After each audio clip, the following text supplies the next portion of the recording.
Reddit, the front page of the internet, an online bulletin board where you can find any and all stories, books, movies, fitness, the paranormal.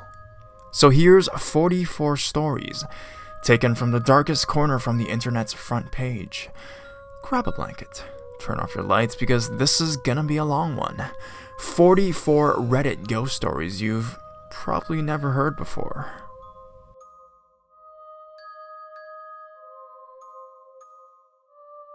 Boy in my car.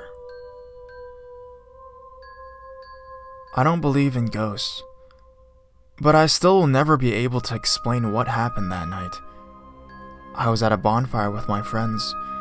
We regularly did this because we lived in the middle of nowhere, and I guess setting shit on fire in a friend's yard was a good way to spend an evening. I was the only guy at this bonfire who was planning to stay the night, and the rules was that the guys sleep in the basement. That night, my friend Stephanie talked about the ghosts in the basement to her home. I'm 17 or 18 at this point and really only listen for the joy of a good ghost story.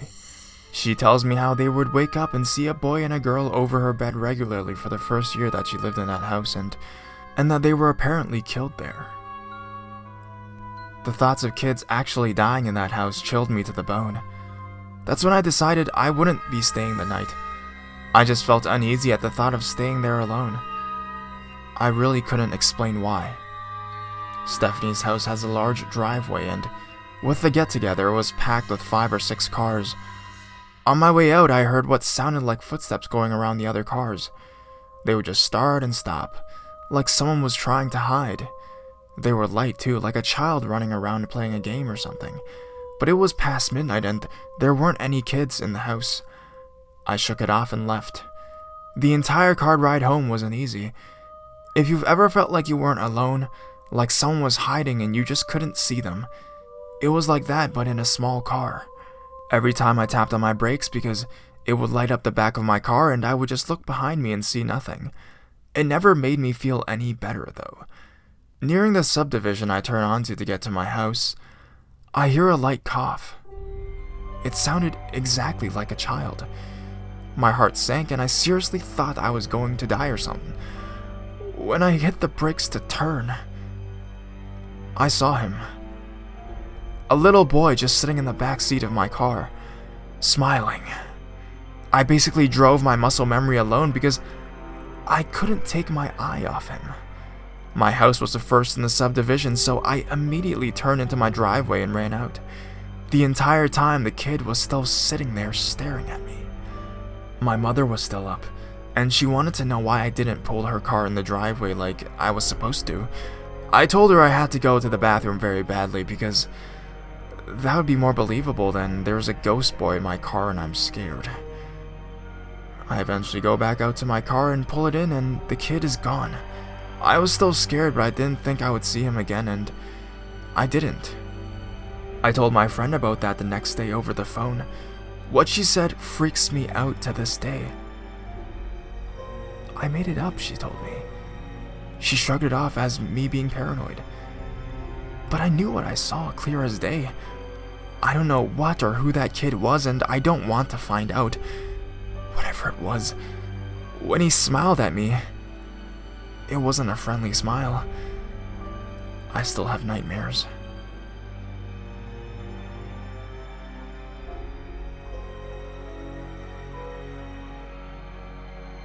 Black figure in reflections. For a little over 2 months, I've been seeing a black figure standing about 6'2" in the reflections in my house, usually standing 2 to 3 yards behind me. Accompanying this has been chronic nightmares, fatigue, insomnia, and paranoia. Until tonight, it's been really calm. An occasional appliance turning on out of nowhere, noises, shit like that. Tonight, however, music came from nowhere. The first lyric was, "Your time is up." The entire song was about murder, so I burnt a combination of sage and rosemary as well as salting the windows and entryways to the room in which I sleep.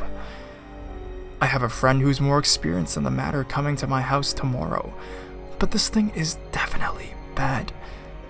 especially given the song from earlier. Any ideas on what this might be?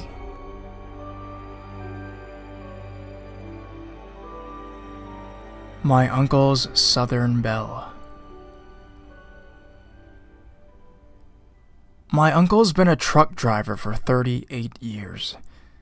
Since he's single and always on the road, he'll move from place to place as it suits him, often renting a house for a place to sleep while he's not driving.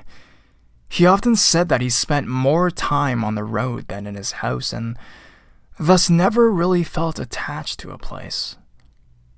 During the middle of his career, he bought a small home just north of Richmond, Virginia, that was nearby an old Civil War battlefield. While he's living there, he notices a haunt that would make herself known and then move on. He never spent a lot of time there, so didn't pay it much attention and decided he would simply share the place since it was hers first.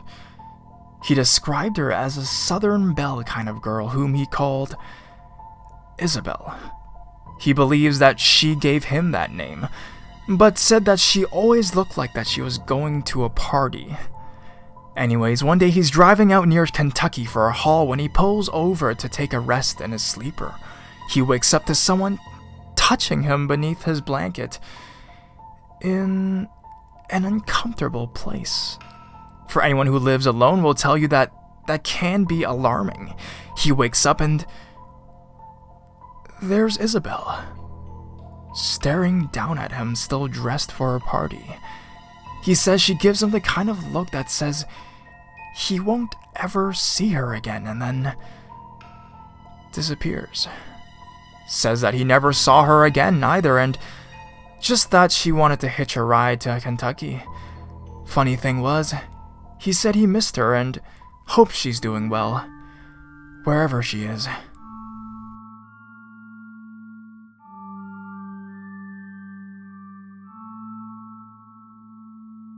Unexplained activity in new apartment. Hi there. My husband and I just recently moved into our first apartment in August. We were just married in July. We live in a very rural area of upstate New York, and our apartment sits on top of our landlord's garage. Our landlord owns a natural gas drilling company and refurnished the second floor of his large storage garage into our apartment. My mom is a really crafty, and as a wedding gift to us, she refurnished a small end table she bought from an antique store. I loved it. It's my favorite piece of furniture that we own, and I put a framed picture of my husband and I on our wedding day, as well as my bouquet in a vase on the table, and set the table along the wall in our hallway, directly under a small sign with some cheesy saying on it my aunt gifted us. The table is directly under this sign. My husband and I both work days. We leave at the same time every morning, but I come home about 2 hours before he does every day. For the first few weeks in the apartment, I didn't really notice anything, other than a sort of uneasy feeling I have sometimes when I'm alone in the apartment. Then I started to notice that the end table was in the wrong place, pushed a few feet to the left, so that it nearly touched the entrance of our bathroom. No big deal, I just figured I'd moved it cleaning or that my husband had shifted it for whatever reason and forgot to replace it. Like I said, I always keep it directly under a sign that hangs in the hallway. After having to move the table back twice in 1 week, I asked my husband if he had been moving the table. He said he hadn't touched the table and suggested perhaps that I had nudged it while cleaning or moving boxes or something. This to me seems unlikely because, like I mentioned, I have a collection of small decorative things I keep on the table, and being an antique with only 3 legs, it's kind of uneven, so if I'm mopping and need to get under it, I have to physically pick up the table and move it or risk tipping everything on it over. I shrugged this off, but I mentioned it to my best friend at work. She suggested that I do a smudging of the apartment to clean out any residual energy. She's kinda spiritual, and she insists that if I smudge the apartment, the table will stop moving and the uneasiness that I feel in the apartment will stop. She gives me a smudge stick and instructions. I smudged the house following her instructions about a month ago. Like she said, I immediately felt less uneasy being alone in the apartment, and the table stopped moving entirely. It would be exactly where I left it, directly under the sign in the hallway every day. For a solid month, the table stayed put, but the uneasiness returned, and built to a point where I am now feeling completely anxious in the apartment alone. It's gone to the point where when my husband spent a couple days visiting his parents last week, I had to stay with my parents because the idea of spending 2 nights alone in the apartment gave me so much anxiety. My mom had recently had some health problems and has been feeling kinda down, so yesterday I took a vacation day from work and took her shopping. When I came home in the afternoon, the table had moved more than I had ever seen it move, almost parallel with the door itself. I took some pictures and can upload them if that helps. I'm getting really desperate. I'm in really desperate need of some advice about the situation. I honestly have no idea what's going on and why. My husband and I are getting seriously weirded out about it, and it's really unsettling to me. I've started sleeping with the hall light on. Any advice you guys could give us is so much appreciated.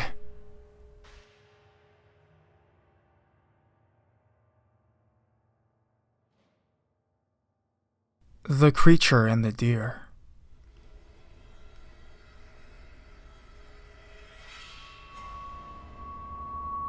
I walk on train tracks near my property for walnuts, and at times I pick up deer skeletons to make bone meal. One day a few years ago, I was walking and I got this heart-stopping fear that stopped me in my tracks. I decided to stop to see what could have caused that sort of response. I didn't see it at first, but ahead of me, sitting next to the tracks, was an extremely thin but tall humanoid creature. It had its back partially towards me, but it was doing something with its arm. I stepped as quietly as possible off the tracks and into a drainage ditch so I could back out without being seen. When I did, I saw it was poking at a dead deer with really long fingers. To this day, I still have no idea what the hell it was. Everyone I've told has called me a liar. The beautiful singing upstairs. Okay, here goes. I moved to South California in the mid-1990s after a brief and unsuccessful stint in college. Without a place to stay and basically all of my belongings in my car, the best move was to slum with my grandparents while I figured out my next move. When I arrived, nobody was home and I was beat from the drive, coming from Wisconsin. I just flopped onto the couch for a quick nap and that's when I heard it. Singing. A beautiful voice. A woman's voice. I immediately thought it was a TV or music from a neighbor's house. After a thorough search, no radios or TVs were inside the house or out. But the hauntingly beautiful singing persisted for quite a while until it stopped, just as suddenly as it has started. But wait, there's much more. I confronted my aunt about it, and she had had the same experience on a number of occasions. Now I'll say this, I'm a believer in ghosts, but I'm not one to attribute every little noise to be supernatural. I'm pretty level-headed and, for the record, I went back to school and got my degree. That said, this house was fucking haunted. Some little things, the feelings of being watched, sudden and dramatic hair-raising chills up your spine without rhythm or reason, footsteps, and my personal favorite, whispering in your ear at bedtime. Yeah, I would lay down to sleep in a room that I had later found was a scene of a suicide, and quite often, something would whisper in my ear. I would jump out of bed, check for TVs or other sound sources, and without fail, could never explain it. I remember all of this like it was yesterday because it was all so vivid. I eventually started running a mom and pop Italian restaurant, so I worked long hours. While I eventually got my own place, I would sometimes invite some of my pals to come over for beers and pizzas after work. I'll never forget the night that we had all an experience together. We were sitting in the den on 2 different sofas, and they were both situated so I was facing them, but had a clear view to the hallway leading to the bedroom. We were all playing Madden football and were having fun when both of them stopped and looked down the hall, and then looked back at me, then at each other. Sure enough, footsteps, but nobody to attribute them to, and that was the last time they came over. It was the kind of place that made you want to sleep with a light on. I don't think that the spirit or spirits intended harm, but they wanted to be known, and they were. For the record, that was the only time I've ever experienced things I couldn't explain. I'll never forget it. I fully believe that I lived in a very haunted house. You know he's still here.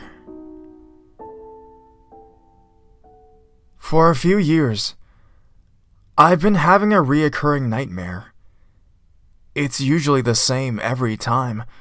I'm lying on my right side, and I'm drifting in and out of sleep. I see a background light coming from my doorway that leads to the kitchen. There's a loud buzzing sound, and I close my eyes again. The buzzing gets louder, and I open my eyes to see a dark, cloaked figure standing in the doorway. I try to move, and my whole body is paralyzed. The figure never moves. It just sways back and forth. It stays like this for a while as I try to move. After a while, I get movement back in my neck and my hands and force myself out of bed. The last time this happened a few nights ago, same situation. Except, I hear a high-pitched laughter.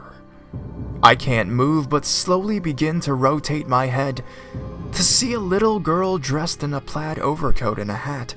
She's about 8 years old, and she's sitting on top of my bookcase in my room that's about 6 feet tall. She says, "You know he's still over there, and there's nothing I can do to help you." I still can't move, and she starts mumbling some random things. I rotate my head back towards the door, and the cloaked figure is standing closer to me, but he doesn't move. "See, he's still there," she says. Then the buzzing stops, and I start moving again. At this point, I can't remember if I was awake or if I was dreaming this. The woman with no face. I once awoke in the wee hours to a woman in a puffy service dress leaning over me, wearing a headdress that suggested either nun or Muslim. She had no face. It looked exactly like it had been smudged out with a smudge tool in Photoshop. The previous day, someone returned from Egypt and brought me a statue of Bastet that's covered in hieroglyphics. I don't see a connection, but that's the only thing out of the ordinary that I can think of.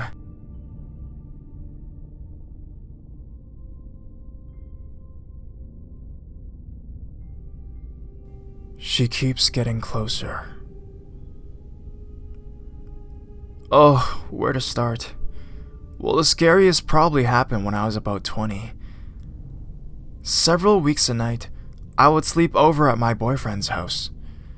One night, we were watching a movie and he happened to fall asleep on the couch. I get up to go to bed.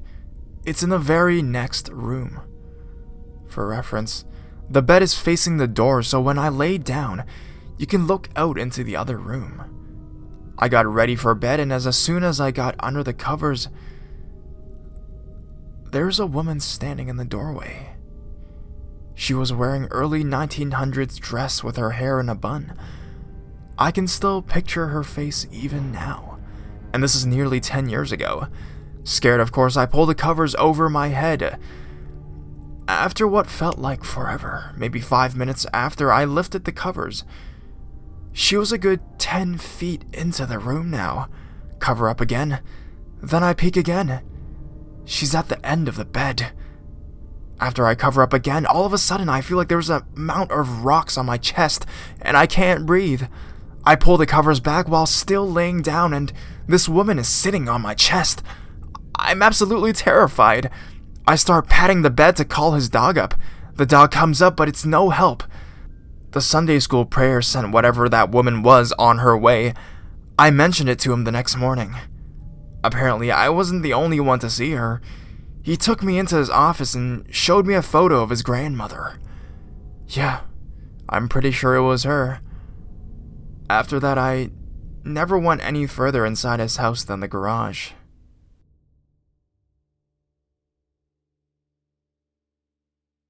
Ghost with loose burned skin hanging off.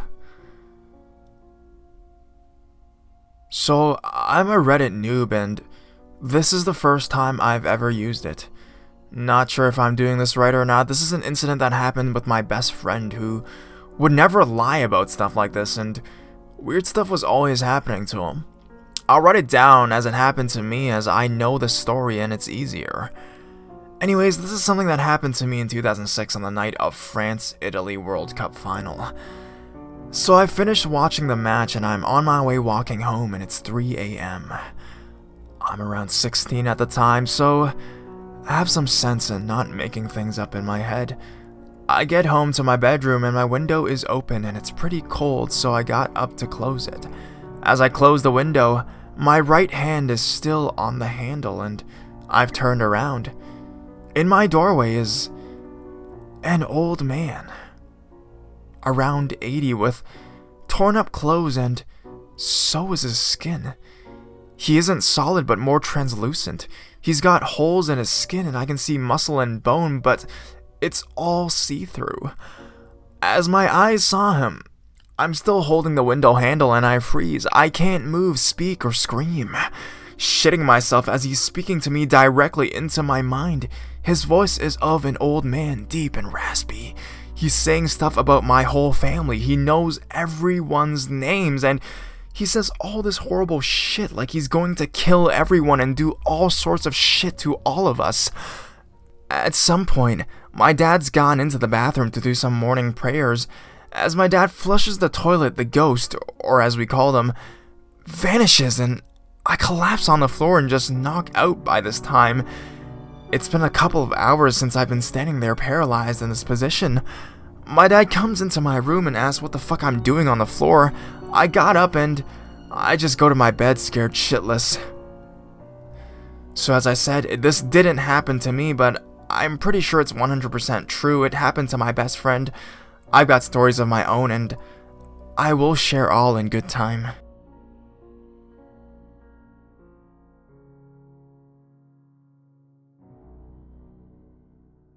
Coolbrook Devil's Road. One night, some friends invited me for a drink about 30 minutes away from where I live. I'm in a subtown not very close to other major cities. I head out to my friends like any other night, except I don't feel like drinking, seeing that my close cousin had died. It was nearly like any other night, although the moon was bright and there were no clouds in the sky. I drove onward through my town to my friend's house and had a few beers and watched them play beer pong. After a few hours, I was ready to head home, but I was still a bit sleepy from the late night half-drink stay, so I took the shortcut through Coolbrook, or as we call it, Devil's Road. I make my way down the dirt road across the railroad tracks to the old chimney, passing by the first curve in the road only to come to a sliding halt. This thing, humanoid-like but not quite sure, comes up on the driver's side about 4 feet on all fours like a man crawling on hands and feet. It goes to the center of the road only to stop for about 3 seconds, which seemed like forever.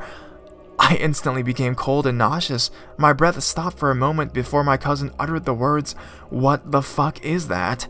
I grabbed my pocket knife in fear and spoke, "I'm afraid," under my breath. About 4 seconds in, the thing stood up on 2 legs towering maybe 7 feet with a deep, bright light in the center. Although the light was not reflecting off anything, it was like the light was drawing inwards to the center of the creature, and it stood there for a few minutes, maybe 3 or 4, and just dropped to the ground and took off in a bluff on my right in a way I've never seen in humans, let alone animals. And it stopped. It stopped at the top of the bluff looking down at me, and that look is what made me fear this world. It was gone. It was Colebrook.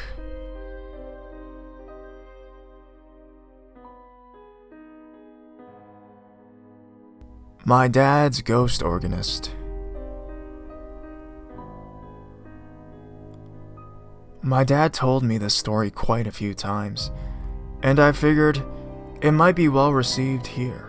I apologize for the vagueness, but I'm not in a position to get much more detail right now. He told me an incident that happened to him in his youth. He was around 17 years old, I think.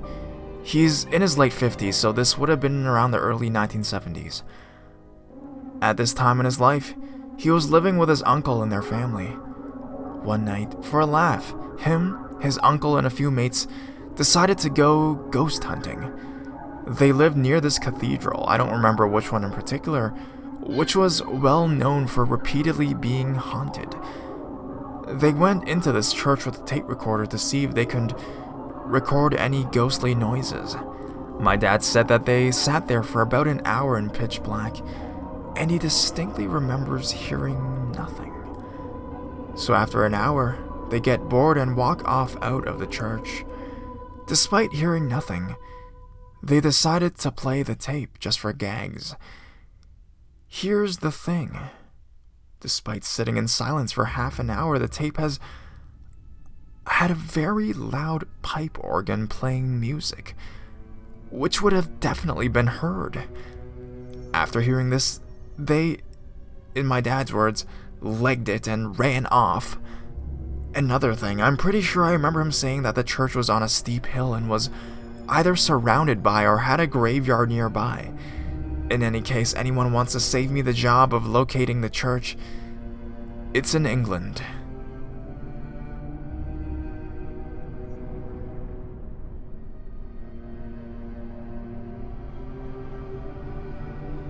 The Lincoln Park Story.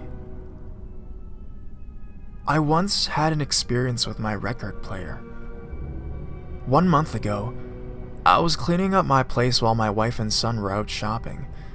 I put in my Agents of Fortune album by Blue Oyster Cult and let it play, so halfway into the album I would go to my bedroom to clean it up there. Suddenly, In the End by Linkin Park starts to play. Now at first I didn't really pay attention to it until it finally dawned on me. I got up and stopped it, so I went and checked the needle, and the needle is halfway into the album, and no sound is coming out. So I lifted the needle and dropped it on again, and what do you know? It plays normal. This is an old school record player. It has nothing on it, not even a radio. I still can't explain how it managed to change songs when Agents of Fortune is the only album I own in vinyl.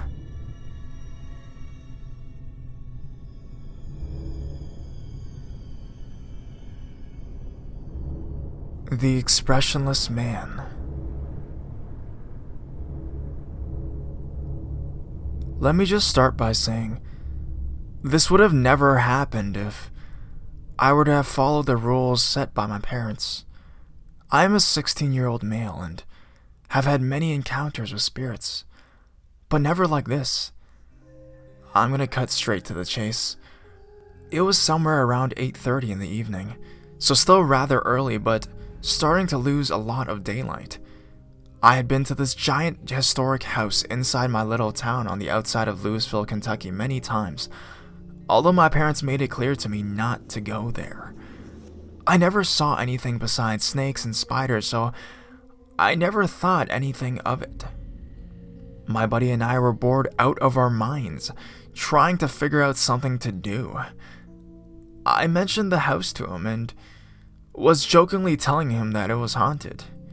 He said no way, of course, being a non-believer in the paranormal. At this point, we were just looking for anything to do, so he said screw it and proceeded to the house. We parked back at the outlet mall about a half a mile from the house's location, put everything inside the car such as our wallets and everything important besides our phones, and my knife. We started our walk to the house and arrived quite quickly. We had to jump a gate in order to get up to the actual property. Once there, we immediately stepped into the house. No forced entry was involved. From the moment we walked into the house, I started to feel pressure and pure eeriness. There was nothing left of the house. The wallpaper had all been corroding for years and was falling off the walls. The house was slowly but surely decaying in itself. We moved further on into the house, looking around on the first floor. We saw nothing but absolute emptiness. My buddy Jay, as we'll refer him to the rest of the story, had started to feel the same way I had after entering the house. He said there was no way it had a ghost and just a figment of his imagination. To prove his point, Jay started yelling offensive things directly towards the spirits in the house. I honestly wasn't surprised that nothing happened. Like I said, I just told him that this place was haunted to get him to come. I never thought it really was. After a short period of time, we began to head upstairs. I told Jay that since he didn't believe in ghosts that he can go up first.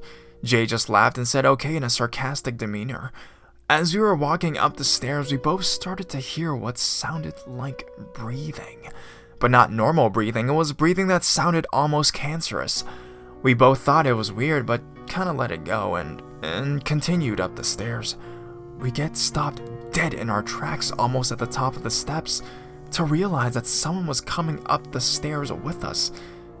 But what weird was, we couldn't quite see them. Jay started to panic when he heard footsteps, and the papers that were left all along the steps rustled. Now Jay is rather a tough guy, not scared of much, but I knew I wasn't tripping when he took off faster than I have ever seen him run. I sure hell didn't want to be left behind, so I left as well. I was surprised that I didn't trip or fall somewhere along the line, seeing as I rather ran fast down the stairs through the rubble just like Jay. As I ran, I kept looking back, and I quite can't explain this part. As I sprinted to get off the property, I saw a tall man peek out the entrance of the house. He was very pale and I couldn't quite make out his facial features. But I could see that he didn't seem to have eyes. The man looked clear as day, but something just wasn't right about him. When I caught up with Jay, he had said something that really caught my attention. "Connor, did you feel like you ran through something on the stairs?" My heart sank. When we were running down the stairs, I could feel a cold rush of air and pressure pass right through me at the base of the stairs, and I had thought nothing of it. There was no way I could ever explain the events that occurred last night. Every time I shut my eyes, I begin to think of the expressionless man staring at me wherever I am.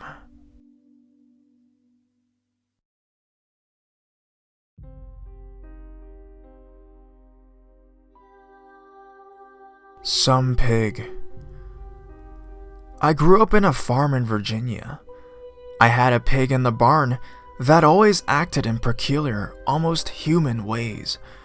One day early in the morning, I went out to the barn to start my chores and happened to look up. There it was. Written clearly in the spiderweb above the barn door were the words, "Some pig."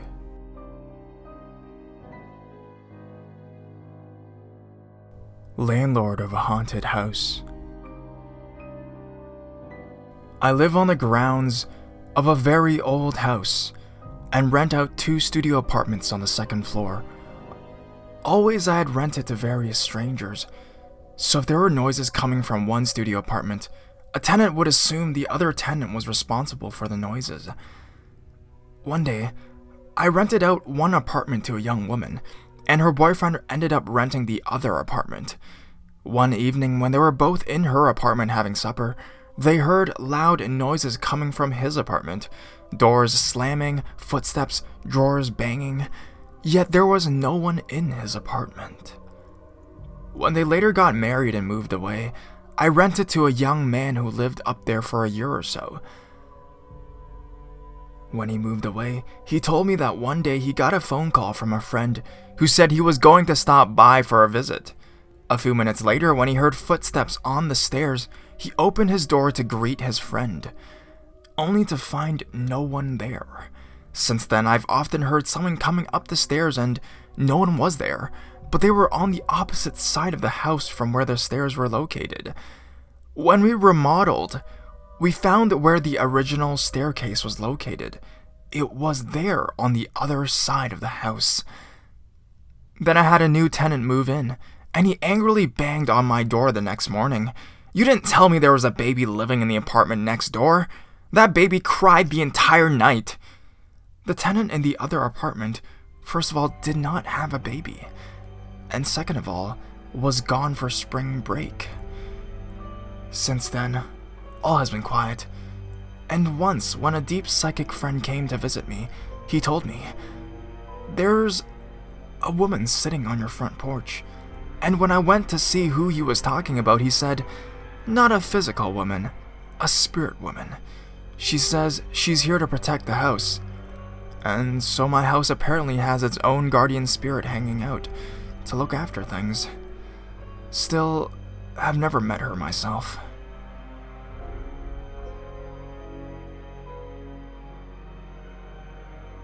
A magic puzzle book. This is going to be sort of difficult for me to explain. I'm 21 years old now, and every time I recount this story to anyone, I get laughed at and waved off. I was around 10 years old and my little sister was 9. My mom bought us these cheap little puzzle books from the dollar store. They were the same ones, the ones with crosswords and word searches and connect the numbers and things like that. Just a simple puzzle book. It was October and I'd been watching Halloween Town and other movies like that and decided after doing a few puzzles to see if I could get the pages to flutter and turn like they do in the movies. Like when you make it turn in a wave sort of thing. My sister did it too. We were doing all of the same puzzles. We turned back to the page we were working on and all traces of any pencil markings were gone. There was no evidence that anything had ever even touched the page. It looked brand new. We were amazed. We fluttered the pages again and went back to it. Only some of the pencil markings were gone. We did this over and over and over again to see what else changed. The numbers were out of order and sometimes a page would be blank. Things like that. I know for a fact what I saw and I know it wasn't my imagination or anything like that. I've always been a big believer in the paranormal and things of that nature, and I've never been able to find out what exactly it was that was happening that day. Please, help me figure it out.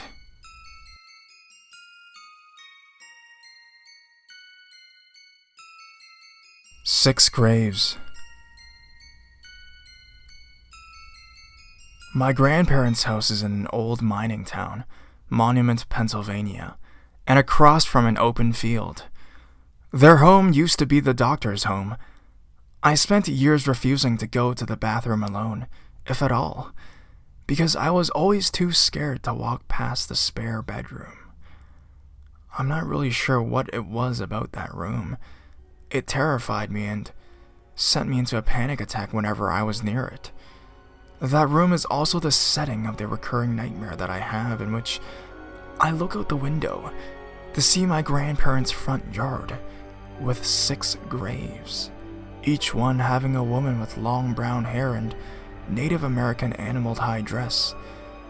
The only thing I can remember actually witnessing in reference to that spare room is the sound of a rocking chair on the laminate floor starting suddenly one day, but I was already an adult when that happened.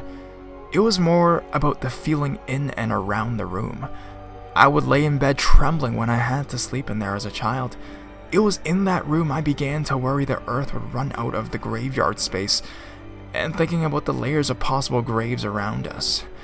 I'm 37 years old now, but you couldn't pay me to spend a night in that room to this day.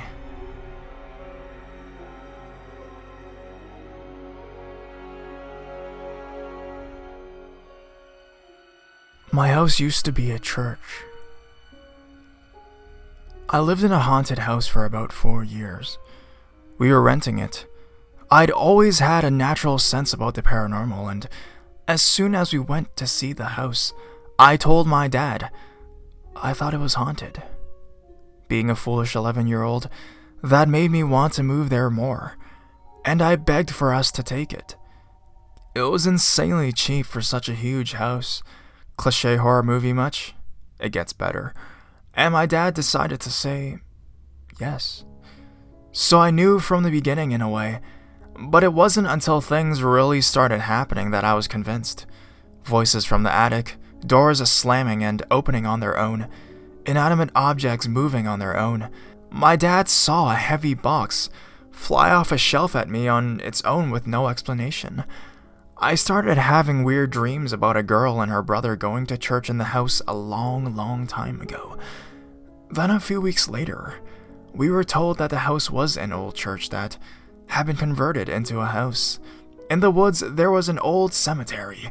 We also found out the family before us had left in the middle of the night without telling anyone, and they left most of their stuff behind.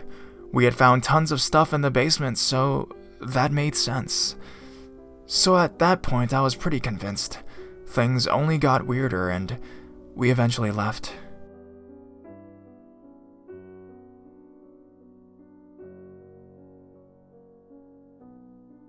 My experiences with astral projection.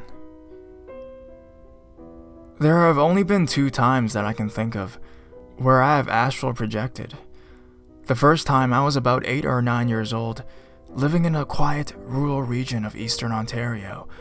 I had just woken up after having the worst nightmare of my entire life to see my mother in the corner of the room, dressed in her black winter coat and looking at the wall in front of me.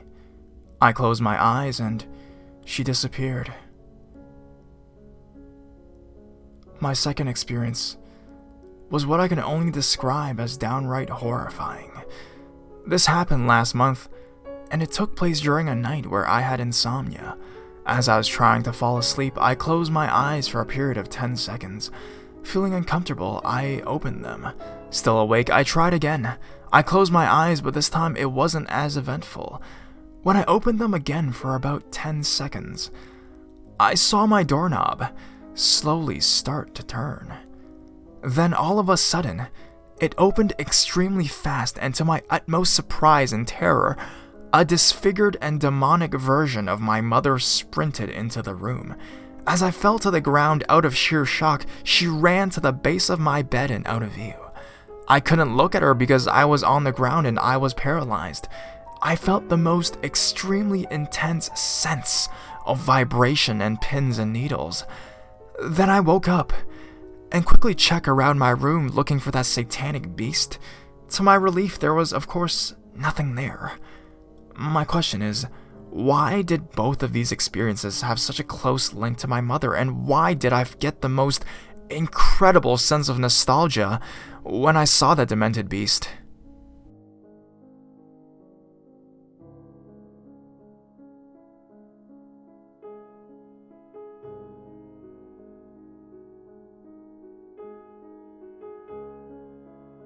Something lived in my closet.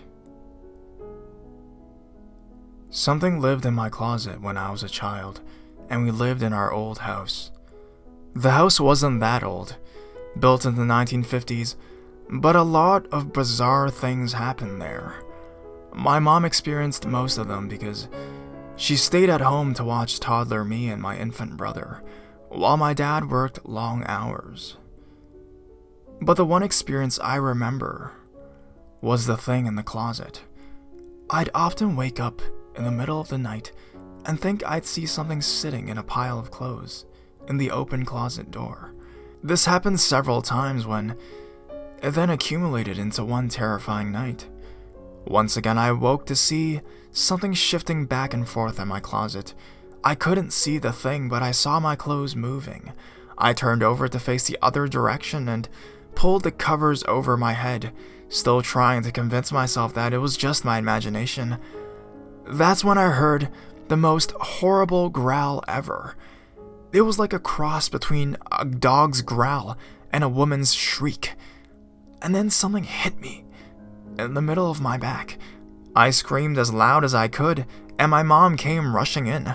Of course, she checked the closet, under the bed, and all around, but there was nothing besides clothes and toys. I spent the night with her in her bed, and she told me years later, the next morning I had a huge welt in the center of my back. That was the only memory I have of that house, and I can't recollect if I ever saw that thing again or not. But my mom has had some chilling experiences too. Really weird things too, not things you hear about in your average haunting. Makes me wonder, what the hell could be wrong with that house or plot of land for such bizarre things to occur?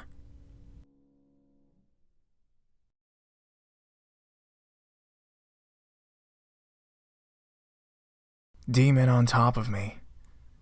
So, this is my first post, so please forgive me if I do something wrong. I live around the Kentucky area, and when I was around 4, I lived in this house. It was pretty old from what I know, and I lived there till I was about 7. But my mom would take me to bed and sing me to sleep, but after I fell asleep, she would go back into the living room.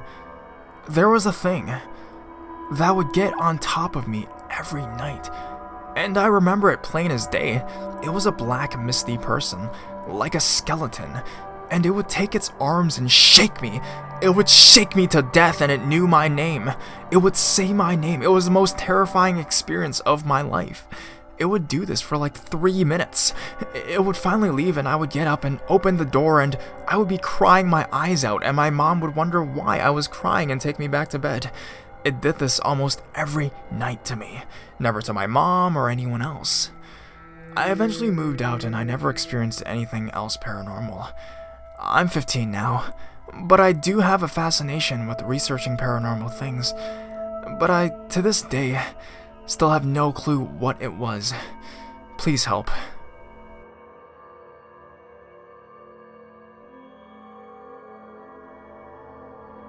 Childhood experience with a static man. Before I start this, I think it's advised to take this with a grain of salt. Although I swear, I'm not telling a single lie about what I saw. It must be taken into an account that I was only 6 years old back then, and my imagination was very, very wild, especially after I had been listening to my mom read me about paranormal and the like. Also, I apologize if I posted this somehow wrong. I'm still really new to this.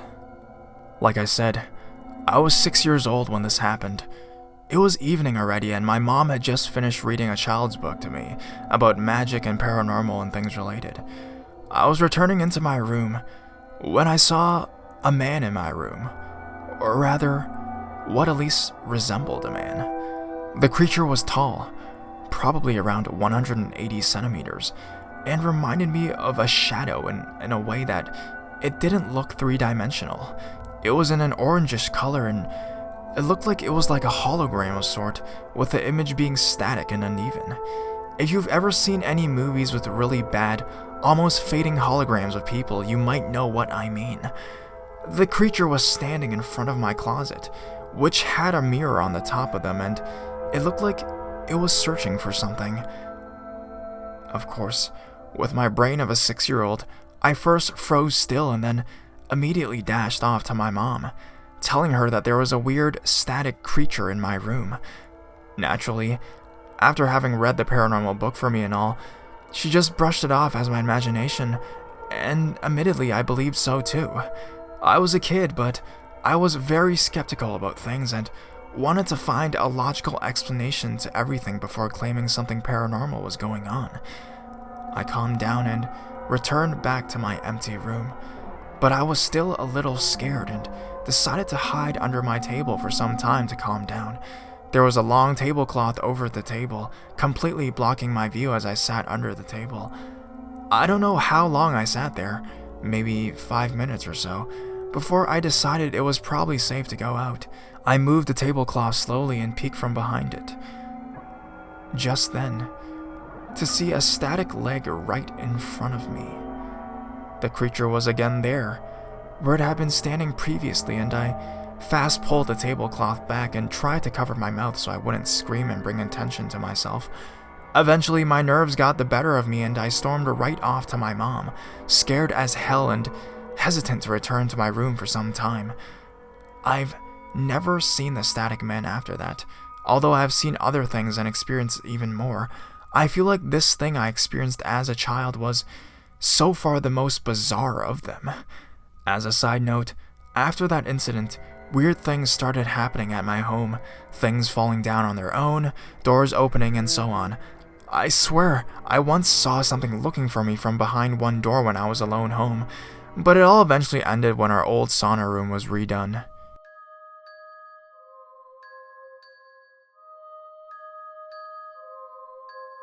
The empty carriage. About 15 years ago, a friend and I were walking to her house in the middle of the night. To get to her house, we took a shortcut through an old abandoned playground. It was surrounded by deep hills and tall trees, very creepy even during the day. Anyways, we get there and we see an old antique looking carriage.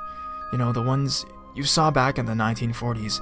It was being pulled by a horse and it was circling the walkway that surrounded the entire playground. My friend and I stopped and we were talking back and forth about what we were seeing. We couldn't tell if there was anyone inside, but we could see that there wasn't anyone guiding the horse. We're trying to make sense of all of this when it suddenly stops, turns towards us, like it sees us, and takes off in our direction. We screamed, turned, and ran. We stopped once I realized that nothing was chasing us. To this day, we're not sure what it was, and we never took that shortcut ever again.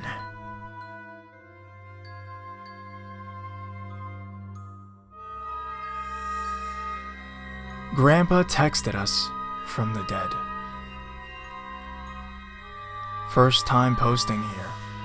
Please forgive me if you think the story is really stupid. My grandpa had died a horrible death, which me and my entire family took very poorly. My aunt was a bit batty and also took it very badly, and I don't blame her. 1 year later, on the day of the anniversary of his death, my aunt got a text. I'm coming over now. Everyone got the spooks and we mostly blamed it on some kind of shitty cell phone company sending texts years after they were meant to be sent. But what took me by surprise was his cell had been disconnected. This wasn't his typing style, and if it was a mistake from the cell company, why was it sent on that day? My aunt could not recall any context in which my grandpa sending "I'm coming over now" would be necessary. Thanks for reading. I don't have any photo evidence, but I am willing to answer any questions.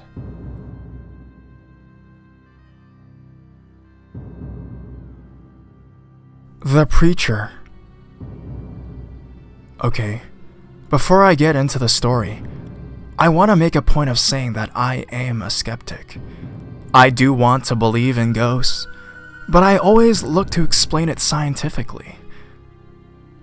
Anyways, about 4 years ago, I was at my girlfriend's house, laying on the couch watching TV with her. At her feet is the hallway that leads to her brothers, and her mom's room, with the latter being the only door on the right side off the hall. The TV is to the left, directly before the hallway starts, so we can see down the hall while watching TV. While we're watching, I see a shadow hand wrap around her mom's room door frame. I could see each finger individually close around it, so I knew that it was a hand. Then I saw a leg appear from the foot to just above the knees step out, then a torso, and then a head peek out, then duck back in. It moved just like a person, even when it left. First, the head and torso leaned in, then the leg stepped back in, then the hand slides off the frame. I could see details about the shadow person too. He had a receding hairline, a beard, and wore tennis shoes. It didn't scare me either. It acted like a dad checking up on his sleeping kid, just making sure they were okay. Basically, my girlfriend and I were the only people in the house at that time. Later, I found out that the house used to belong to a preacher who worked at the church at the end of the street. He had died in the house of a heart attack. I'd really like an explanation for this if anyone can offer one, and I'll answer any questions.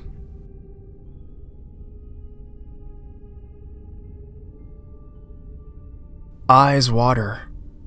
Hey guys, I've been watching a lot of ghost shows and I was wondering if anyone could explain why, whenever they capture evidence, my eyes water and burn. I don't feel sad or anything, but I basically start crying.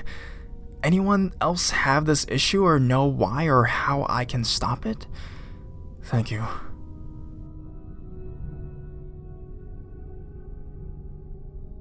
Something in the water. First time, long time. Note, this is a second-hand account. It was Christmas Eve, or Thanksgiving Eve. It was a long time ago, okay? 1998. I was in college in Wellington, North California. For those that don't know, Wellington is on the coast. I lived in a really shitty apartment with a roommate who was born and raised in North California. For brevity, he was and is a redneck. The day after this event took place, I came home and the first thing he said to me was,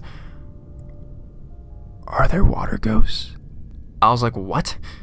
Oh yeah, and one thing I forgot to mention, my roommate was not a paranormal guy. Our friend from high school, who went on to become a scholarship wrestler, once woke up to a specter of a little boy standing in his doorway and screamed so loud his parents ran to his bedroom with a fucking gun. And my roommate would not let our friend live it down. So my roommate, who didn't believe in ghosts, asked me if there are such things as water ghosts. He then told me the story from the night before. My buddy Matt and I were drinking here and got bored around midnight, so we decided to drive into Wrightsville Beach. We parked right at the beach and walked down to the ocean. It wasn't cold, but it was foggy. We sat down on the sand by the pier and cracked a beer. It was around 2 a.m. As we're watching the waves, all of a sudden, I see a surfer. I can't really see, but it's on top of the water, and what else could it be? I remember thinking that guy is fucking crazy to be surfing right now. All of a sudden, though, the thing starts zigzagging towards the shore, fast, and it's cutting through the fog, and I realize it's not a surfer, and it's going way too fast through the water to be an animal or fish. It was like it was floating and coming out of the water for us. Right about this time, I say to Matt, "Do you see that?" And he's already jumping up to run away. I get up real quick and I put my hand on his shoulder to balance myself, and he throws my arm off and takes off for the truck. We book it back to the truck and haul ass. I dropped him off and we didn't talk about it. I have no idea what it was. As soon as my roommate finished his story, I called Matt and asked him to tell me what happened the night before. Their stories were identical, down to the throwing my roommate's hand off his shoulder. I asked them if they could have been an alligator or a bird because that's what their story made me think of, but they both said there was no way. Yes, my friends could have been concocted the story, but I don't believe they did. Yes, my friends could have been drunk. I actually bet money that they were. But I think they did see something that night out in the water. I know this story is not exactly juicy, but I'm sharing it to find out if anyone else has ever experienced anything like it. And so people will be scared of the nighttime ocean. Kidding. Sharing so people are aware of it.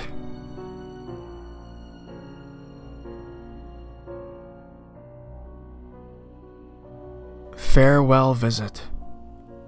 When I was about 10, in the early 1970s, I woke up one early morning, around 5 a.m., judging by the light coming from the window.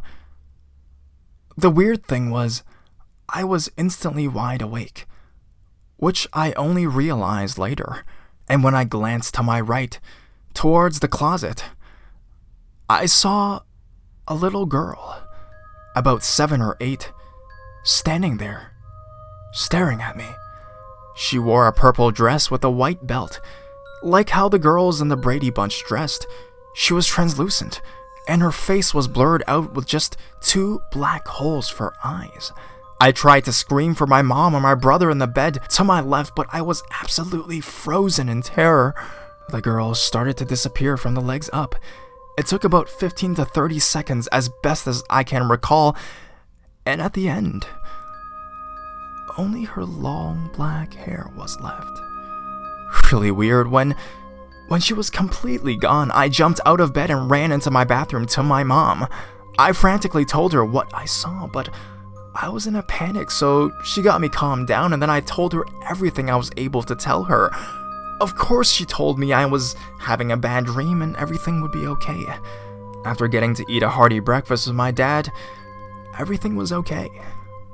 As I was thinking about the apparition over the following days, I remembered something from about a year before. My brother's friends and their parents had come over to socialize, and we boys, about 7 or 8 of us, set about playing army. We went into our bedroom and used the spaces between the 3 beds in the rooms as trenches to shoot at the imaginary enemy in the direction of the closet. Lots of fun. There was one girl present, the younger sister of one of my brother's friends. She stood by the closet watching us play. To us boys, she was invisible. Who needs a girl in war? At one point in the fun, I felt sorry for her because she wasn't able to join in. I stopped shooting and just looked at her, feeling a little bad, and caught her eye. For a few seconds, we looked at each other, and I sensed that she knew what I was feeling. A short while later, we found out that the girl had a brain tumor, from which she passed away maybe a week or so prior to the morning I saw the apparition. My parents had just gone to the funeral several days before that morning. I realized that the apparition was standing in the exact spot where the girl and I had made eye contact. When I asked my mom, what was Mickey wearing at the funeral, my mom instantly looked away and said, with haste, something along the lines of, I don't really remember. It was so sad, I wasn't really paying attention to that. But at that moment, I knew what Mickey was wearing. My mom never spoke of it again. But often, when something came up in family conversations along the lines of spirits or the afterlife, I noticed her looking at me with a curious expression. I've often wondered if Mickey paid me a visit on her way to the afterlife for that moment when she knew I had felt empathy for her. We weren't friends, as she was a girl 2 or 3 years younger than me, so I can think of no other reason why'd she come to see me. It had to be her. Right?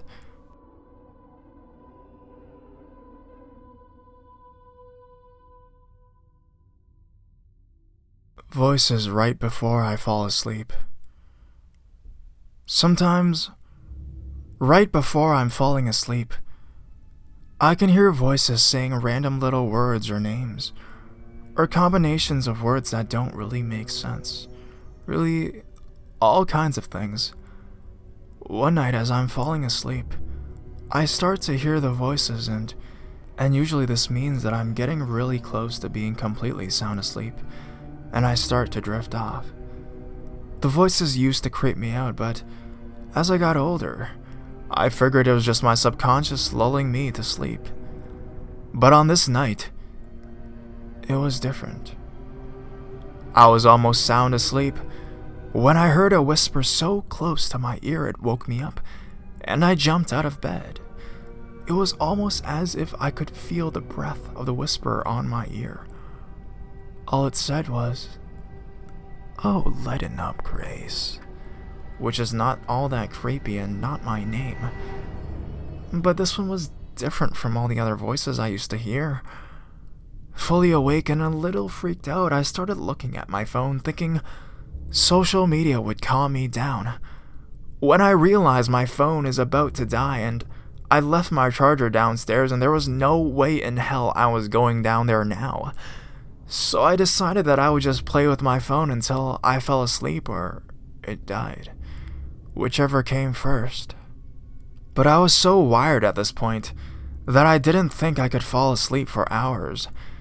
Something really weird happened right before my phone died. I can't explain it. The little message box that pops up to tell you that you've got 1% battery left popped up. But instead of saying what it usually says, "You have 1% battery, please connect your charger," the message box just said, "Grace Fuller." And then my phone died less than half a second after this message popped up. I didn't understand it. And by this time, I had almost completely forgotten about the whisper, but immediately remembered after my phone had put out and left me utterly alone in the dark with my creepy feeling. So I just lay there now, wide awake, staring at the wall because I had psyched myself out so much. I don't know how much time passed, but finally, I fell asleep. And I know I didn't imagine this, but as I fell asleep, I heard a different whisper. One that was more familiar and quiet. I swear it said, "Good night, Grace." Again, that's not my name.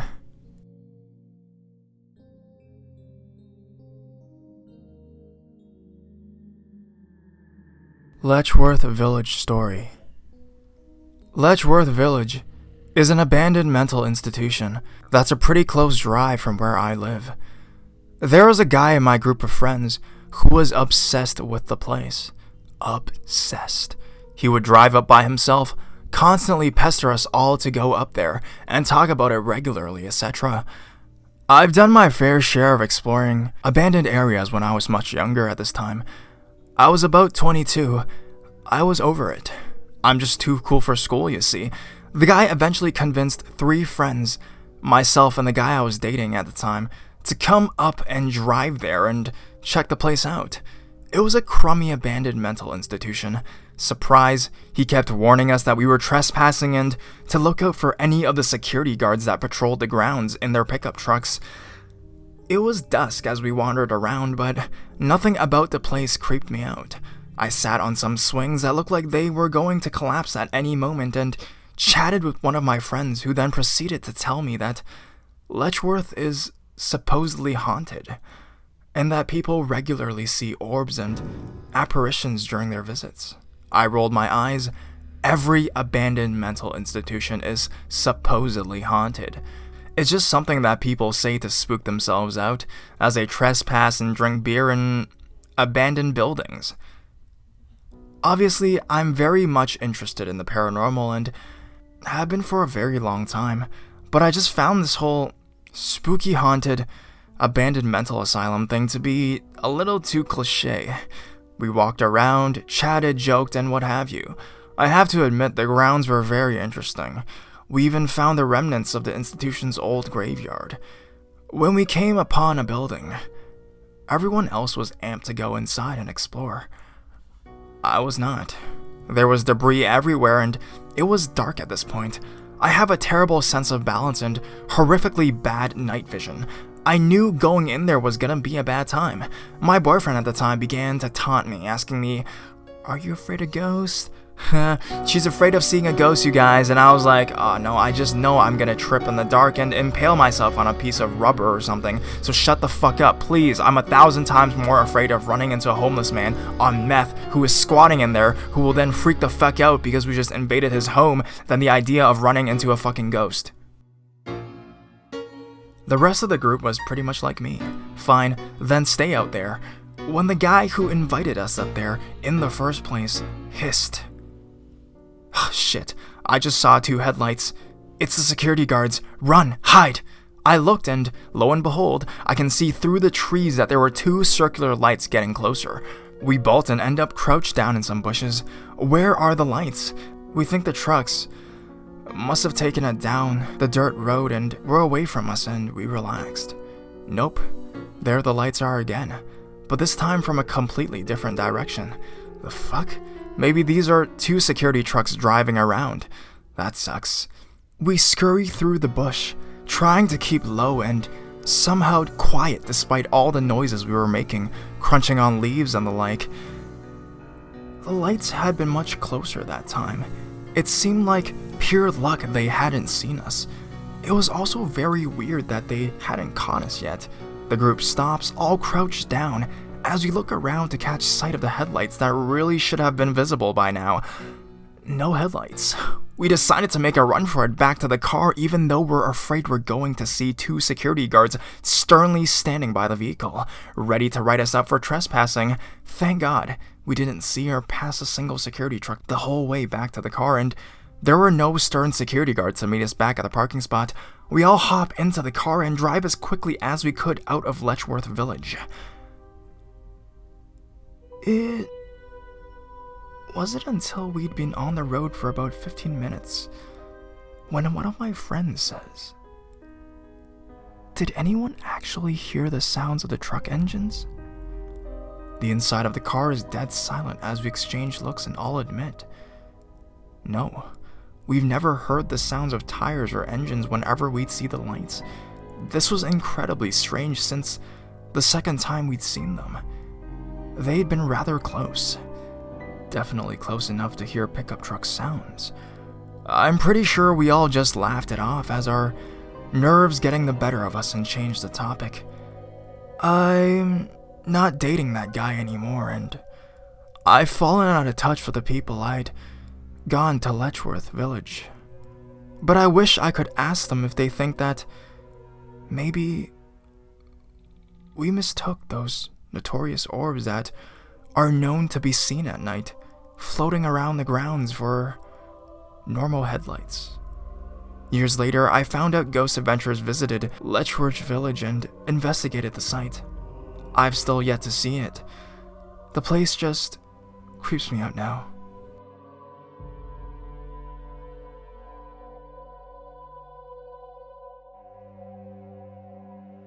Satana in the hospital.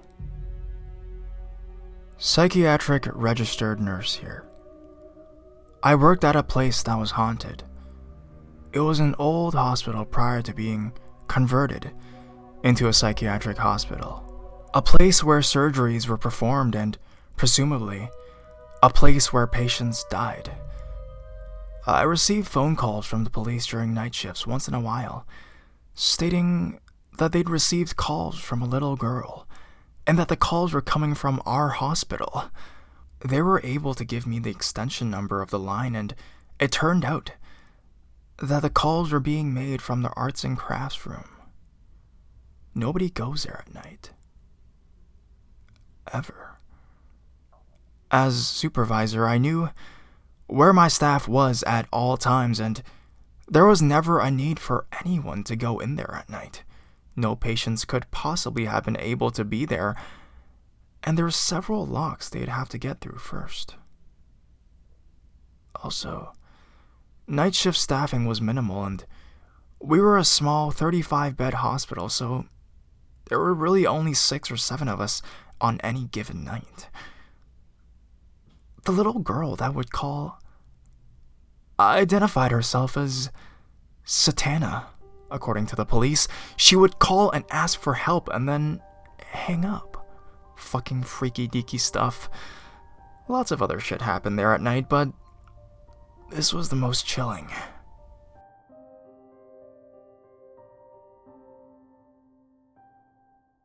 Untold childhood horror. When I was about 7 years old, I went through something that to this day scares the shit out of me just thinking about it. That night was seemingly an ordinary night. My mom had put me to bed as usual and I was in a generally good mood. After lying in bed for roughly 10 minutes, a pitch-black humanoid crawled into my bedroom and climbed up my open bedroom door. I was too terrified to yell for my parents, so I just laid there in horror. After about 3 seconds of the thing being stuck to my door, it rotated its head 180 degrees to look at me. Although it did not have any eyes, it vanished without a trace seconds later. I thought it was over, until it lowered its head down from the top bunk, just 2 feet away from where I was lying down. At this point, I screamed for my mother and the figure hoisted itself back up to the top bunk. My mother was in the room within 10 seconds and turned on the light. The creature was nowhere in sight. She asked me what was wrong. I was hysterical. All I could manage to say was that I didn't know. She told me that I just had a bad dream and told me to go back to sleep, which I did after hours of laying in bed in terror. My first thought upon looking into it was this was a shadow person. However, it wasn't anything close to a shadow. It seemed to be completely solid and pitch black. I guess that's why I'm writing this, to figure out what it was. Does anyone have any insight?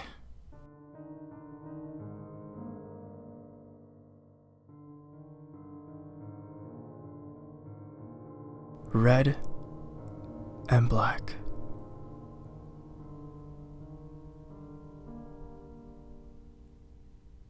This is a story that my mom told us when we first moved to Texas. After my mom had me, my parents moved to Spring, Texas into a new house.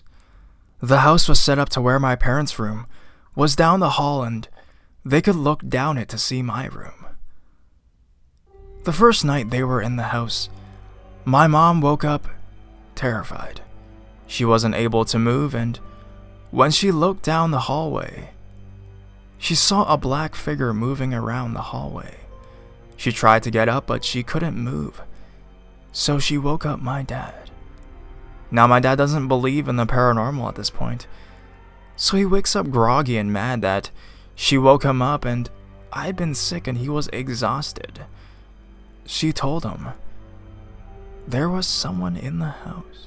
So of course dad goes into I'm gonna kill this guy mode and starts looking.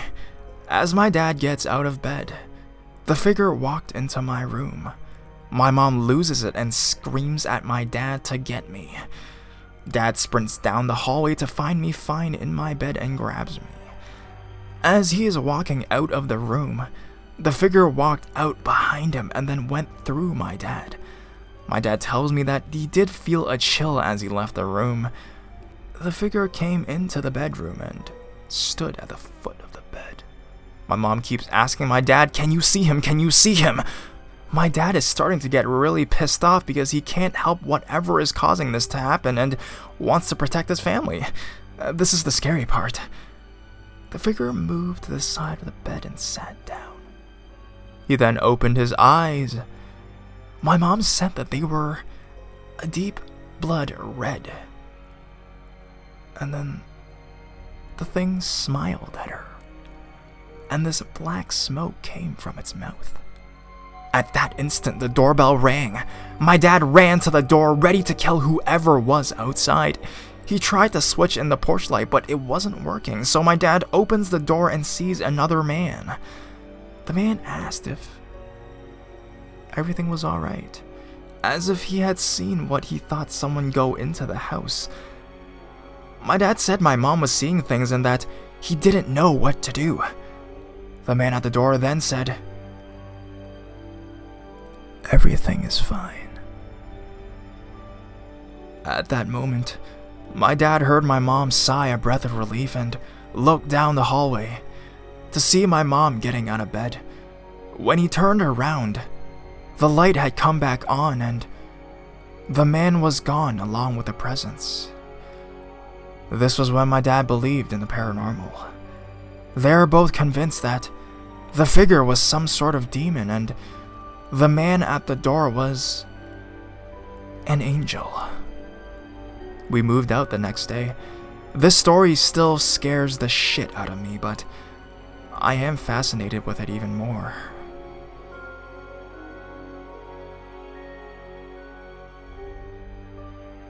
Ghost on movie set. This isn't particularly scary, but it is spooky and it definitely makes me believe that ghosts probably do exist. In 2007, I was working on the movie American Gangster. My job was to find locations to film. One location I needed was a Quonset hut, a large building with a curved roof, to use as a military hangar.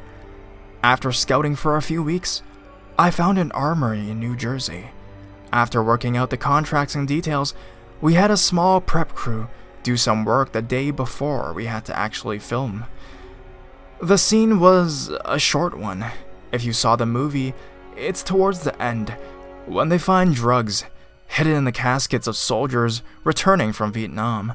Anyways, our story was ending and everyone but myself, Tim, and the caretaker John were left. I was outside with John, and Tim was inside, making sure everything was ready for us to leave. While outside, the caretaker told me the armory was haunted. He said sometimes, I forget when, in the late 1800s, the building was partly used as a stable, and one day the caretaker there was accidentally trampled by a horse. He said the caretaker's name was Charlie. He mentioned that a few times a year, military would spend the night at the armory, and that more than a few times, these big and tough military guys would either leave the night to sleep somewhere else or just be really spooked out in the morning. They'd often hear blood-curdling screams, chains rattling, and the sound of horses right inside the barracks.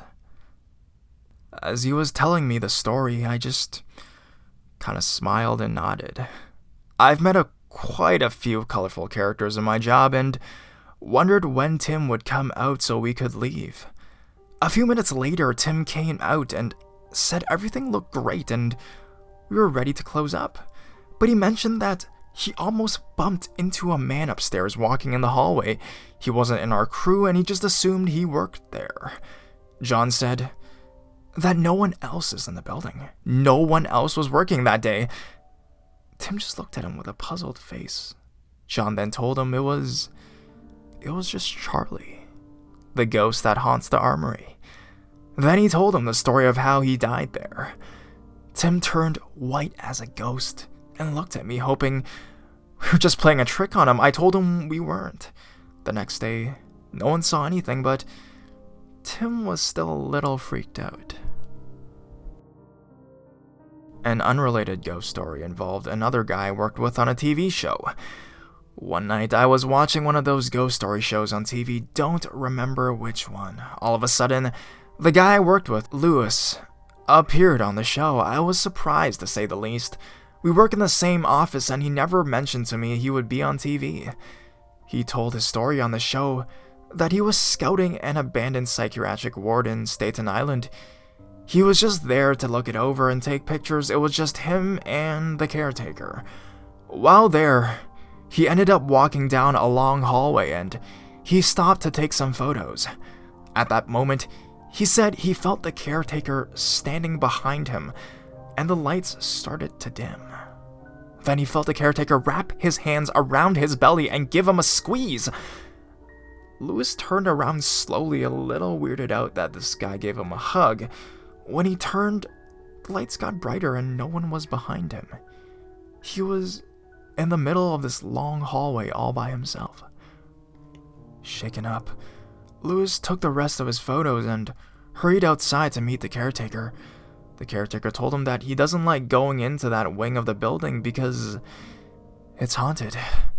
The next day at work, I asked Lewis why he didn't tell me that he was on the show.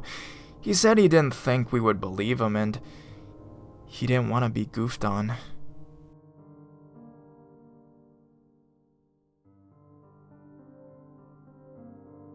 My child predicted my pregnancy. Now, I'm not sure if this is the proper subreddit to post this on, but this happened a couple of months ago and has my husband and I questioning our beliefs. We're not religious people, never have been to church, and do not follow any sort of structured religion. Our daughter will be 2 in November and is exceptional when it comes to her ability to communicate. She even tells us things that we've never even exposed her to yet, like birth and where babies come from. On July 4th, we were visiting family and she randomly stood up from her toys, walked over to me, lifted my shirt and said, "Hi, baby," then walked back to her toys like nothing had happened. I was a bit stunned and asked my husband if he had taught her that. He said no, and then we went to ask her grandparents who were with us, and they also have never mentioned babies or the fact that they grow in women's bellies before. I tried to just laugh it off, thinking that she may have seen it on Sesame Street or a show like that. About 2 weeks later, I started feeling funky and tired, mentioned it to my husband, and decided that I should take a test. A big, fat, positive stared me right in the face. We were shocked to say the least. Our daughter had accurately predicted our pregnancy nearly at the same time as conception, and now she's always talking to the baby, calling her sister baby and saying that sister baby and her have been friends forever. We do not know the gender yet, but if it turns out to be a girl, I think I may actually lose it. Thanks for reading, and if anyone has experienced this with their kids or kids they know, I would be very interested in hearing your story. My child predicted my pregnancy. Update. As stated in my first post, my daughter had lovingly referred to the baby growing in my stomach since we found out as baby sister. We never tried to correct her, only let her know that it either can be a baby brother or baby sister, but she told us that it's a sister baby with red hair. She even took us by surprise and called the baby by the name we had picked out if it's a girl, Vivian. We never even told her the name, and we didn't even mention it around her. Turns out she was right, it is a sister baby, clear as day. We're still blown away by our little toddler. You will have to wait and see if baby Vivian has red hair though. If she does, I think we're going to try to contact someone similar to her, so either she can talk with someone who has similar gifts or learn from them. Thanks for your time and interest in our experience. It has changed our lives for the better.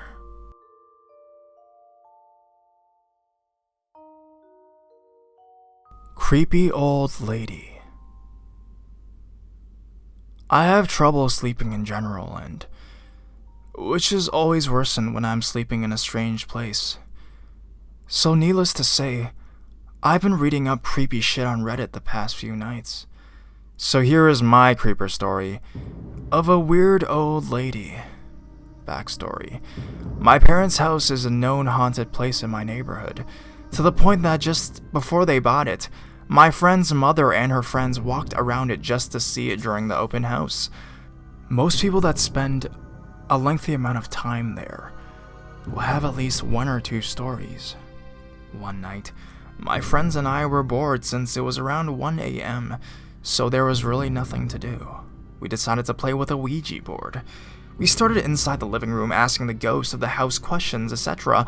I honestly don't remember specific questions or responses, but we asked about this particular spirit that seemed to haunt only the downstairs area, as this particular one was known to throw stuff and call out our names, my and my siblings' names, etc. Scary stuff in general. Well, after attempting to ask some stuff, the flames of the candles we were using grew very large before they abruptly all blew out, even though no one had felt a draft. We freaked out and decided to play the board on the porch, minus the use of creepy-ass candles. One thing to know about the porch is there are very high bushes surrounding it, so if you're seated in the chairs, there is no way anyone can see your legs or your lap.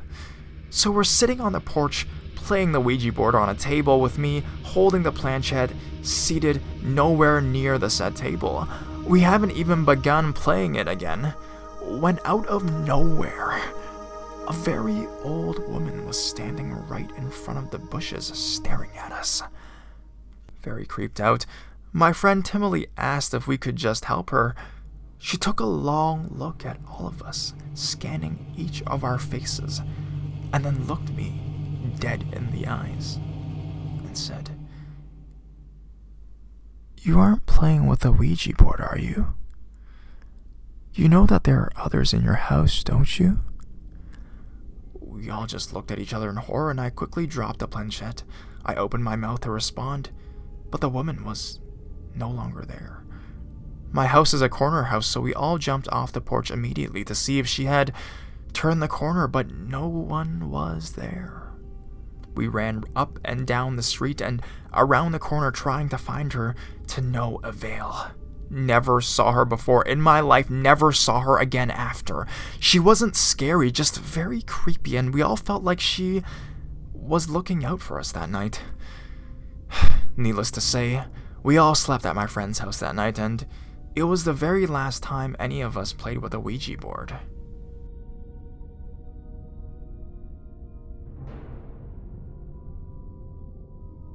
My scariest experience. Growing up, I've always had paranormal experiences that range from knocking to seeing shadow people outside. But what took place at my friend's house was the worst experience ever. My friend took long business trips to LA, and he had me watch his house up in the foothills in Arizona. It was practically a mansion. Aside from all the activity, it was a really nice house with an above pool ground, but it was a house of horrors. The first experience occurred when I had a friend over and watch a movie with me. She told me midway through the movie, the lamp next to her was making a weird noise and it made her uncomfortable. She left shortly afterwards. I thought maybe it was my friend's late partner whom I was close to. I called out his name and demanded he give me a sign he was there. Nothing. I decided to go to bed, but took a shower first. Stupid me, I had shut off all the lights in the house before taking my shower. So when I was done in the bathroom, I shut the lights off and it was pitch black. Instead of leaving the light on and going back, I made my way to the guest bedroom and fell asleep. The next day, I woke up to my horror that all the lights in the house, including my room, were on. That's nothing. Something in the hall bathroom broke, so I would have to use the master bedroom's bath to clean up. That back area was so uncomfortable that it felt like you were trespassing. Later, a paranormal investigator said the same thing. I hated that area with a passion, and I made it a point to basically do a run, jump, get damp, and get the fuck out in less than 5 minutes. It was that bad. Later, my same friend who complained about the lamp took me out to dinner one night. We sat in the car talking when every single light in the house came on and started dimming. She was nearly in hysterics and I was freaking out, but I had to go inside because my car keys and my apartment keys were in the house. I get in, armed with a rock and a cell phone, and the lights stopped dimming, but nobody was inside. Another time, I woke up in the middle of the night with my blankets completely off the bed, and I was cold as hell. I put them back on the bed and was about to fall asleep when I felt the blankets abruptly pulled off me. I turned to look and say, "What the fuck?" when the blanket, I shit you not, stood straight up over the bedlight and then tacked onto the wall. Then this hideous, god-awful demon face pulled the top portion down and snarled at me. I was screaming bloody murder and literally climbed the bedstand to get away from it. The blanket flew against me and I, in a panic, fell off the post and onto the bed. The face disappeared. Whenever it would storm, especially during monsoon season, phantom boots would walk the hallways. First time I heard it, I called a coworker in hysterics and she could hear the boots marching up and down over the phone. Another time it was relatively calm and was playing some dance music and getting my exercise in when somehow I got possessed. This was the one time I wished someone had video recorded what happened, but I was dancing to a remix of Sting's Never Coming Home, and at one point I started doing spins like a ballerina would. I'm a guy who's not fully in shape and have never had training to be a ballerina. They were such perfect spins that I was doing a full 180 in the air without stopping. I must have done about 30 spins like this in perfect sync. I cannot repeat this to this day. One day, at the advice of a psychic, I had saged the house. The back bedroom, the master bedroom, the smoke went completely black, and it would stay black no matter how many times I would go back there and sage it. My last experience was the scariest. The house was in the process of being sold, but I still had a key and I was told to go and get the rest of my things. I would leave things behind because I was his only house sitter and was there so often. This was in the daytime around 11 in the morning. My room was the first room to the left from the front door, so it would have been a quick in and out gig. However, I heard footsteps coming down the hall. Scared out of my wits, I decided to stand near the opening and see if I could see anything. I saw a shadow of a man along the wall, and it went past my door and around the corner. I heard the front door open and shut. I grabbed my bag and ran out. To this day, I still get the willies. A new family has moved in, and I always wonder if they have had any experiences since then.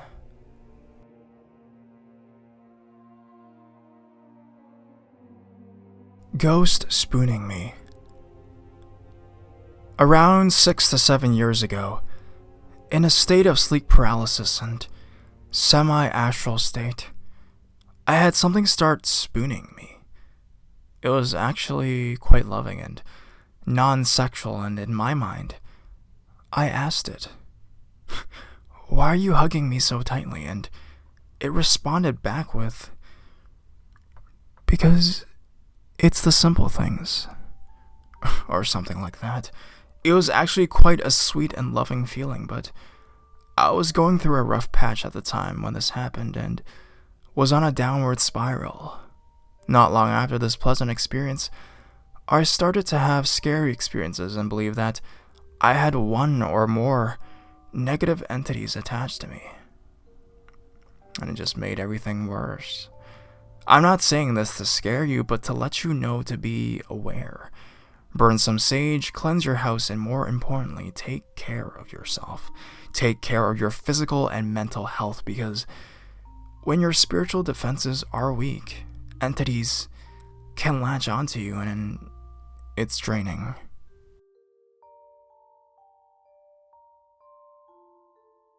Pearl, the cat. When I was a little girl, I was scared of being in my room at night. My dad told me that cats kept evil things away because cat eyes had special powers. We had a beautiful white cat named Pearl who slept with me every single night. And after my dad told me how cats protect you, I wasn't scared anymore because Pearl was with me. The night she passed away was heartbreaking, and I slept in my room without her, but I wasn't scared because I was filled with so much sadness. After a few nights, though, I started becoming very scared again. I remember one night was particularly bad, and I was quietly crying because I was so terrified. But then I saw a flash of white dart into my room. I looked towards a corner, and there was Pearl.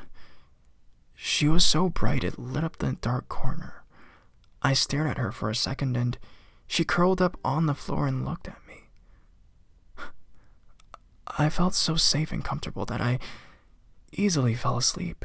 She would come back occasionally when I needed her most. Now that just could have been a way for a child like me to cope with fear, but I've always felt in my heart that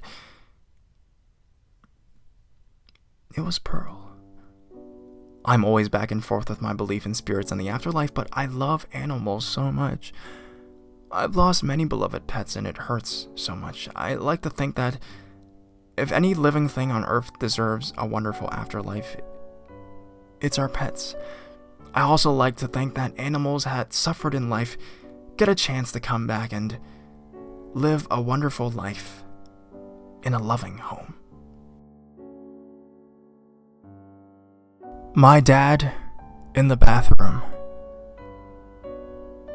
Well, I posted this once before, but I'll tell the story again. One night, about a month after my father passed, I was in bed, not quite awake, yet not asleep, and I saw my dad at the foot of my bed. I immediately said, "Dad, is that you?" He didn't respond, but just walked out into the hallway. I followed him and saw him go into the bathroom. Now here's the weird part. He starts washing his hands and I said, "Dad." He looked at me and smiled and then disappeared. I know people will say that I was dreaming, but I can't explain it. To this day, why I was in the hallway crying. I woke my wife up, and I thought it was strange. The next morning, she told me that after I woke her up, she went to look in the spare bathroom, and told me that the sink was wet. We hardly ever used that bathroom, and if we did, it would have been hours earlier. Can't explain it, but interesting and somewhat comforting.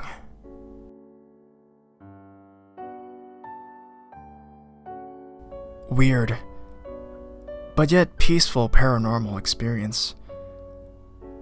This isn't so much scary or anything, but most people think all paranormal activity has to be scary and evil, so I like sharing this experience. When I was about 8, my grandmother had passed away. She had been very sick for a long time, and we had known it had been coming. My grandmother was a second mom to me and my 3 brothers. She treated everybody with the most respect and could find good in anybody. But on to the reason why I'm posting this. When the entire family had dinner at what seemed to be the last time we would see my grandma, she said we should all say goodbye and hug and kiss just a little more than a usual goodbye. But my brother, being a difficult 4-year-old, refused. My grandma had passed away days later, with that actually being the last time we saw each other. Sure enough, about a week after the funeral, my brother woke up in the morning saying he had a dream about Grandma, dressed in all white, saying goodbye, and she loved him while she was downstairs and he stood from the balcony. What 4-year-old could make up a story like that? Till this day, it gives me the chills and makes me feel like my grandma will be here by my side for my whole life.